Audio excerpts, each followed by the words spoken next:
Everyone says every town has two stories. One that people whisper about, and one that no one dares to speak of. The real terror always hides in the second one. I learned this the hard way when I moved to Ashfield, a quiet American town that looked picture perfect on the outside. Rows of maple trees, kids playing in the park, church bells ringing on Sunday mornings. But underneath that peaceful skin, the town carried a shadow with a name.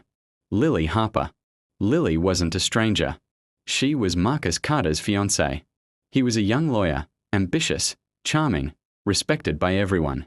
Their love was the kind people envied. Until Lily disappeared one autumn night, leaving behind only a broken engagement ring on the porch. No body, no goodbye, just silence. For months, the town whispered theories. Some said Lily ran away. Others claimed Marcus had something to do with it. But the truth? No one really knew. Marcus tried to move on, but Ashfield never let him breathe. Every corner, every street, carried her memory. 1 year later, Marcus met Emma. She was a journalist from Boston who came to Ashfield to write about its history. Emma was strong, fearless, the kind of woman who didn't scare easily. And for the first time since Lily, Marcus felt alive again. But then, the letters began. Anonymous envelopes. No return address. Inside, fragments of Lily's handwriting, her favorite perfume. Even photographs of her in places she had never been. At first, Marcus thought it was a cruel prank. But Emma noticed something stranger. Each envelope arrived exactly at midnight. And each one carried a subtle detail about Marcus, things only Lily could have known. Emma dug deeper. She discovered that Lily's case had been mishandled, evidence lost, file sealed. It was as if someone wanted her disappearance to vanish with her. And then came the envelope that changed everything. It wasn't addressed to Marcus. It was addressed to Emma. Inside was a photograph of Lily as a child, standing near an old mirror. But behind her reflection, faint and blurry, was Marcus. The problem was, Marcus wasn't even born when that picture was taken. Emma froze. Marcus swore he had never seen it before. And that's when Emma realized they weren't just being haunted by Lily's memory. They were being dragged into her unfinished story. From that night on, things escalated. Lights flickered only when Marcus was alone. Emma heard her name whispered from empty hallways. Doors slammed shut, but never locked. It was as if someone wanted them trapped, but alive, forced to suffer. Marcus's health declined. He claimed Lily's voice spoke to him in his sleep, repeating the same phrase, "You promised."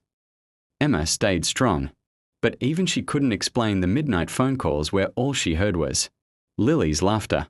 And then, the climax. On the anniversary of Lily's disappearance, Marcus and Emma returned to the old Harper family house, abandoned for decades. Dust covered every surface, but the air felt warm, almost alive. In the middle of the living room sat a box. Inside were dozens of unsent letters written by Lily, confessing her doubts, her fears, her discovery that Marcus was hiding something from her, something about Ashfield itself.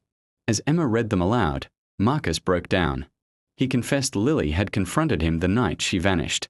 She had found documents linking Marcus's law firm to corrupt land deals, deals that would destroy Ashfield's poorest families. She threatened to expose him. And then she disappeared. Marcus swore he never hurt her, but his silence was enough to bury her. The moment Emma placed the last letter back in the box, the church bells of Ashfield began to ring. Midnight. A voice echoed through the house, not from the past, but from right there, right then. Lily's voice. "You thought I was gone, but I'm not finished." Emma froze. Marcus turned pale. And just before the sound faded, a second voice joined Lily's. Not hers. Not Marcus's. It was deeper, distorted, almost metallic. It whispered, "This won't end here." And then, silence. Only the echo of the church bell remained. To this day, no one knows where those voices came from. Some say it was a recording. Others claim it was Ashfield itself speaking, punishing those who betrayed it. Marcus left town soon after, but Emma stayed. She's still writing, still digging, still waiting for the night the bells ring again. Because everyone in Ashfield knows, when the bells toll at midnight, the past doesn't stay buried. It claws its way back, one secret at a time.